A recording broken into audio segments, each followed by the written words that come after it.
दोस्तों हम सभी का एक बार फिर से बहुत बहुत स्वागत है। आज इस वीडियो में बताएंगे बिहार विधानसभा चुनावी सर्वे। जी हां दोस्तों, आज इस वीडियो में बताएंगे बिहार में कौन सी पार्टी अपनी सरकार बना सकती है, बीजेपी के खाते में कितनी सीटें जा सकती हैं, वही कांग्रेस के खाते में कितनी सीटें जा सकती हैं, वही अन्य के खाते में कितनी सीटें जा सकती हैं। हम आज इस वीडियो के माध्यम से आपको पूरी जानकारी देंगे। तो आपसे छोटी सी गुजारिश है, इस वीडियो को लाइक कीजिए, ज़्यादा से ज़्यादा शेयर कीजिए और ऐसे ही वीडियो देखने के लिए हमारे इस चैनल को अभी अभी सब्सक्राइब कर लीजिए। चलिए दोस्तों, आज का टाइम लगवाए वीडियो को शुरू करते हैं। चलिए दोस्तों, बात कर ले तो उत्तर प्रदेश की। तो उत्तर प्रदेश में लोकसभा की 80 सीटें, इसमें एनडीए के खाते में 49 सीटें जाती हुई दिख रही हैं। वही इंडिया गठबंधन के खाते में 28 सीटें जाती हुई दिख रही हैं, अन्य के खाते में 3 सीटें जाती हुई दिख रही हैं। वही बात कर ले अगले राज्य की, तो अगला राज्य आता है महाराष्ट्र। महाराष्ट्र में लोकसभा की 48 सीटें हैं, इसमें एनडीए के खाते में 26 सीटें जाती हुई दिख रही हैं, इंडिया गठबंधन के खाते में 21 सीटें जाती हुई दिख रही हैं, अन्य के खाते में 1 सीट जाते हुए दिख रही। वही बात के लिए अगले राज्य की, तो अगला राज्य आता है पश्चिम बंगाल। पश्चिम बंगाल में लोकसभा की 42 सीटें हैं, इसमें एनडीए के खाते में 18 सीटें जाते हुए दिख रही हैं। वही इंडिया गठबंधन के खाते में 24 सीटें जाते हुए दिख रही हैं, अन्य के खाते में 00। वही बात के लिए अगले राज्य की, तो अगला राज्य आता है बिहार। बिहार में लोकसभा की 40 सीटें हैं, इसमें एनडीए के खाते में 18 सीटें जाते हुए दिख रही हैं। वही इंडिया गठबंधन के खाते में 22 सीटें जाते हुए दिख रही हैं, अन्य के खाते में 00। वही बात के लिए अगले राज्य की, तो अगला राज्य आता है तमिलनाडु। तमिलनाडु में लोकसभा की 39 सीटें हैं, इसमें एनडीए के खाते में 15 सीटें जाते हुए दिख रही हैं। वही इंडिया गठबंधन के खाते में 24 सीटें जाते हुए दिख रही हैं, अन्य के खाते में 00। वही बात कर ले अगले राज्य की, तो अगला राज्य आता है मध्य प्रदेश। मध्य प्रदेश में लोकसभा की 29 सीटें हैं, इसमें एनडीए के खाते में 17 सीटें जाते हुए दिख रही हैं। वही इंडिया गठबंधन के खाते में 12 सीटें जाते हुए दिख रही हैं, अन्य के खाते में 00। वही बात करें अगले राज्य की, तो अगला राज्य आता है कर्नाटक। कर्नाटक में लोकसभा की 28 सीटें हैं, इसमें एनडीए के खाते में 9 सीटें जाते हुए दिख रही हैं। वही इंडिया गठबंधन के खाते में 19 सीटें जाते हुए दिख रही हैं, वही अन्य के खाते में 00। वही बात करें अगले राज्य की, तो अगला राज्य आता है गुजरात। गुजरात में लोकसभा की 26 सीटें हैं, इसमें एनडीए के खाते में 18 सीटें जाते हुए दिख रही हैं। वही इंडिया गठबंधन के खाते में 8 सीटें जाते हुए दिख रही हैं, अन्य के खाते में 00। वही बात करें अगले राज्य की, तो अगला राज्य आता है राजस्थान। राजस्थान में लोकसभा की 25 सीटें हैं, इसमें एनडीए के खाते में 10 सीटें जाते हुए दिख रही हैं, इंडिया गठबंधन के खाते में 15 सीटें जाते हुए दिख रही हैं, अन्य के खाते में 00। वही बात करें अगले राज्य की, तो अगला राज्य आता है आंध्र प्रदेश। आंध्र प्रदेश में लोकसभा की 25 सीटें हैं, इसमें एनडीए के खाते में 2 सीटें जाते हुए दिख रही हैं। वही इंडिया गठबंधन के खाते में 5 सीटें जाते हुए दिख रही हैं, अन्य के खाते में 18 सीटें जाते हुए दिख रही हैं। वही बात कर ले अगले राज्य की, तो अगला राज्य आता है उड़ीसा।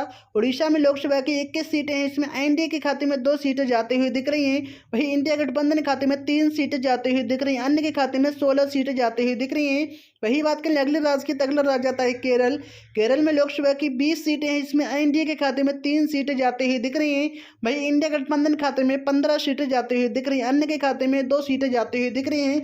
वही बात करें अगले राज्य की, तो अगला राज्य आता है तेलंगाना। तेलंगाना में लोकसभा की 17 सीटें हैं, इसमें एनडीए के खाते में 3 सीटें जाते हुए दिख रही हैं।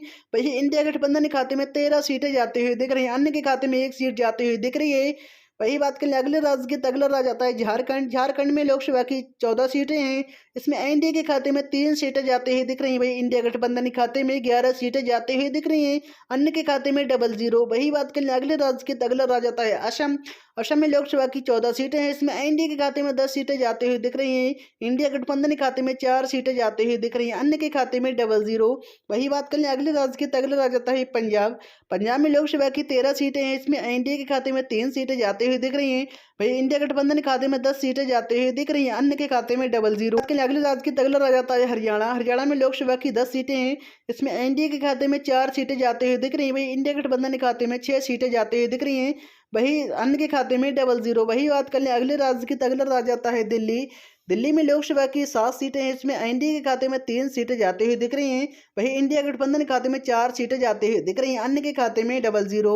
वही बात कर लें अगले राज्य की, तो अगला राज्य आता है जम्मू कश्मीर। जम्मू कश्मीर में लोकसभा की 6 सीटें हैं, इसमें एनडीए के खाते में 2 सीटें जाते हुए दिख रही हैं। वही इंडिया गठबंधन के खाते में 4 सीटें जाते हुए दिख रही हैं, अन्य के खाते में 00।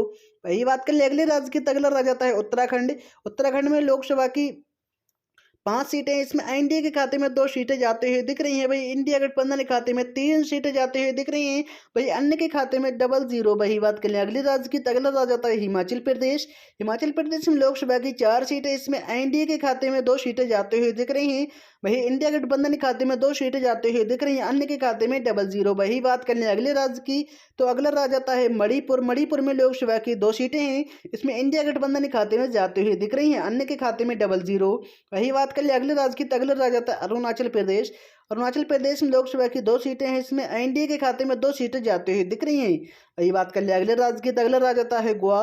गोवा में लोकसभा की 2 सीटें हैं, इसमें एनडीए के खाते में 00। वही इंडिया गठबंधन के खाते में जाते हुए दिख रही हैं।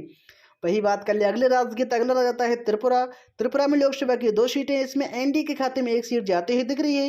वही इंडिया गठबंधन के खाते में 1 सीट जाते हुए दिख रही है, अन्य के खाते में 00। वही बात कर ले अगले राज्य की, तो अगला राज्य आता है मेघालय। मेघालय में लोकसभा की 2 सीटें हैं, इसमें एनडीए के खाते में 1 सीट जाते हुए दिख रही है।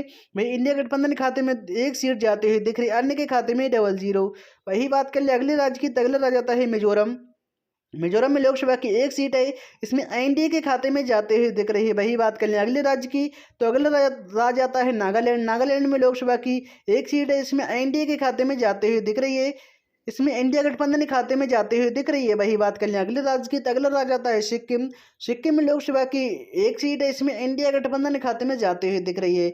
वही बात कर लें अगले राज्य की, तो अगला राज्य आता है केंद्र शासित प्रदेश। केंद्र शासित प्रदेश में लोकसभा की 6 सीटें हैं, इसमें एनडीए के खाते में 3 सीटें जाते हुए दिख रही हैं। वही इंडिया गठबंधन के खाते में 3 सीटें जाते हुए दिख रही हैं, अन्य के खाते में 00। दोस्तों ये रहा लोकसभा की 543 सीटों का सर्वे, जिसमें एनडीए के खाते में 230 सीटें जाते हुए दिख रही हैं। वही इंडिया गठबंधन के खाते में 272 सीटें जाते हुए दिख रही हैं, अन्य के खाते में 41 सीटें जाते हुए दिख रही हैं। दोस्तों आपको क्या लगता है कौन सी पार्टी कितनी सीटें ले सकती है और कौन सी पार्टी देश में अपनी सरकार बना सकती है, वो अपनी राय कमेंट बॉक्स में जरूर बताएं। और इस वीडियो को लाइक कीजिए, ज़्यादा से ज़्यादा शेयर कीजिए, और ऐसे ही वीडियो देखने के लिए हमारे इस चैनल को अभी अभी सब्सक्राइब कर लीजिए। आपने अपना कीमती समय दिया, इसी के लिए आपका बहुत बहुत धन्यवाद।